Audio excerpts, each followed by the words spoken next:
discomfort equals growth. I used to not like this quote at all. I always thought to myself, if I'm comfortable right now, if I'm happy right now, why would I want to change? This is just something that people say to make you unhappy, to make you think that something is wrong. Now I think about this differently, and it's actually become one of my favorite quotes. Let me tell you why. I think that I used to not like this quote because I was afraid of change, and I was afraid of discomfort, and I was afraid of growth. And this is something that, as human beings, we struggle with in general. We are all afraid of change in some form or way, some more than others, some less. But our brains generally are wired for predictability rather than for growth or for change. We crave what is familiar. And this is because change equals uncertainty. And back in the Stone Age, everything that was uncertain was not good, okay? Same equaled safe in the past.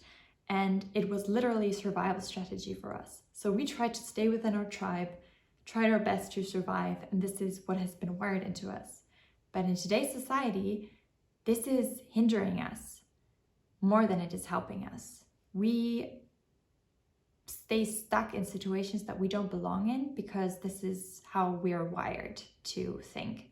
And here it's super important to understand the way your brain works in order to actively go against that.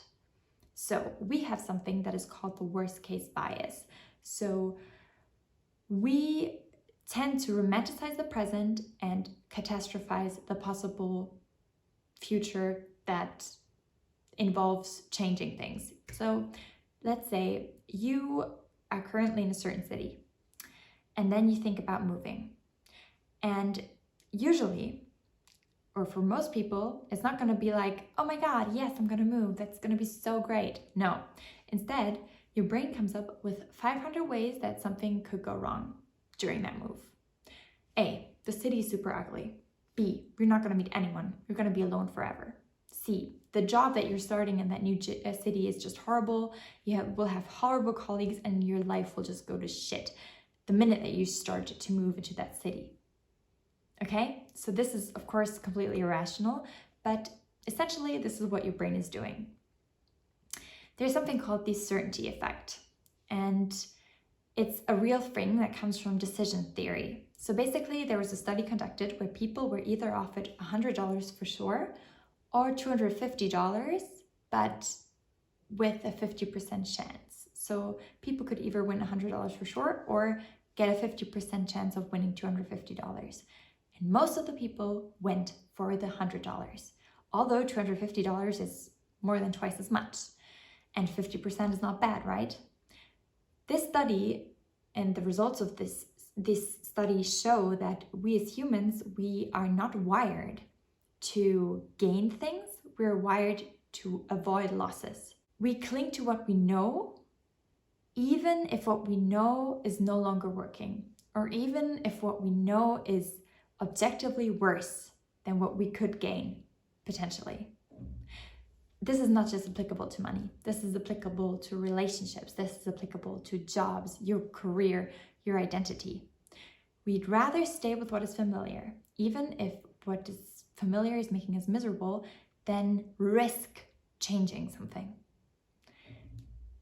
And once I heard about this, once I read the study, I started flipping this on its head. And every time that I was uncomfortable, or every time that I'm uncomfortable now, I'm asking myself, am I really afraid of the thing? Is this thing really dangerous? Or am I trying to avoid losing something here? And whenever the answer is I am trying to avoid losing something, I think about whether it's actually worth avoiding this loss. Is the thing that I'm so afraid of losing really worth keeping? And most of the times, the answer is no. Most of the times, the $250 are better than the $100, even if they are not certain. And in life, it's not 50-50. A lot of the times, it's rather like 90-10. 90% chance of getting the better option and 10% chance of losing something. So yeah, next time ask yourself, am I trying to avoid losing something here when you actually want to change? So your brain thinks that change equals danger. And this can actually be shown in the activity in your brain. So your insula and your amygdala their activity increases once you face something that is uncertain. And here's the important difference. Uncertain does not mean dangerous necessarily, right? Just because something is not very predictable, it's not necessarily dangerous.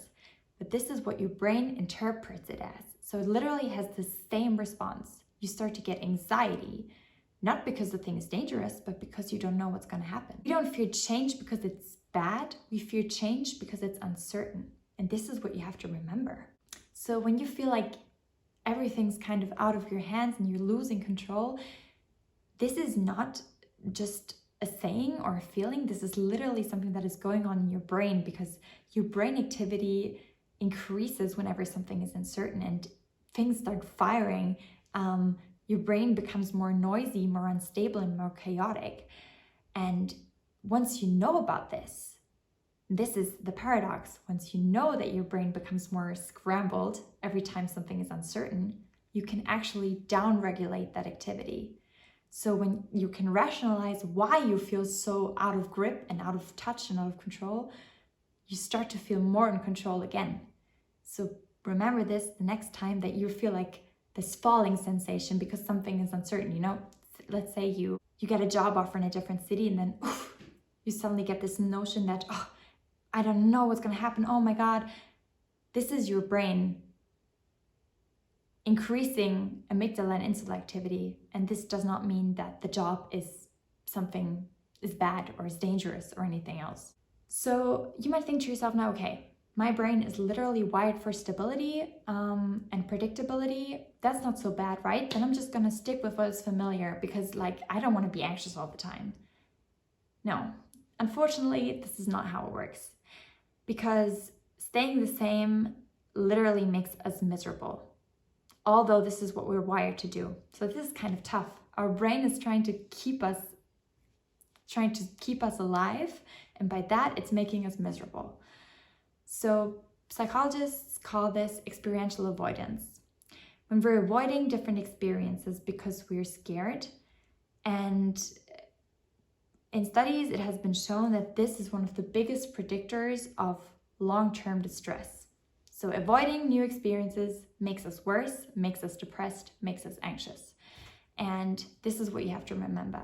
Your brain will tell you that you're fine and you're happy, and it will romanticize the status quo when you actually want to change. And here's another trick that your brain plays on you. It's called the end of history illusion. Your brain tells you that right now, the version of yourself that you are right now is the one that you're gonna stick to, the one you're gonna stick with. It looks back in time and sees, okay, I've changed a lot. I've become different. That's good. But now I'm gonna stay the same. Do you see that this does not make any sense? Why would right now be the moment where you're suddenly gonna stay the same? No. We're constantly changing. And you've survived every change that you've ever made. You've come out of every change that you've ever made a stronger person. You're constantly changing, you're constantly evolving, and you've been with you throughout all of it. So there's no reason to believe that you're not able to adapt to a new situation, that you're not able to change again. You're stronger than your brain gives you credit for. Growth does not just come despite pain. Most of the times it comes because of it, okay? There's literally a phenomenon that is called post-traumatic growth, and it refers to the fact that a lot of the times when everything just falls down, when your life falls apart, when nothing makes sense anymore, says you've just gotten broken up with or you've just lost your job, this is when you heal. And this is when you gain clarity, when you deepen relationships, and when you actually get real with yourself because you're forced to do so. And you don't even have to wait for a crisis to start with this. What really helps is choosing to think about discomfort in a different way. So we have the power to interpret things differently and perceive things differently. So when people intentionally seek out discomfort, when they walk into the challenge with their eyes open and voluntarily confront themselves with what they don't know, this is when they start interpreting discomfort as progress rather than a challenge. So trying something hard will still hurt, but when you choose to look at it as progress, this completely changes everything. It can even motivate you then. So if you choose to seek out discomfort, it gives you that motivation boost you need. And it stops this anxious hamster wheel that is usually going on in your brain when you think about change. And this is really what you have to do. You have to reframe what discomfort means. You have to listen to the quote, discomfort equals growth. We're aiming creatures. We're constantly evolving, and stability, consistency, and stagnation is an illusion. We're either becoming better or we're becoming worse. Nothing in between. So the next time the discomfort shows up, choose to look at it as an opportunity to grow and choose to interpret it as progress rather than something that is endangering you. Think about the way that your brain is wired and actively go against the anxiety and chaos that your brain is trying to create whenever you are confronted with change. And this is how you'll actually grow. So maybe you've come to understand now why I actually like this quote now. And I hope that you could take something from this video, and I see you guys in the next video.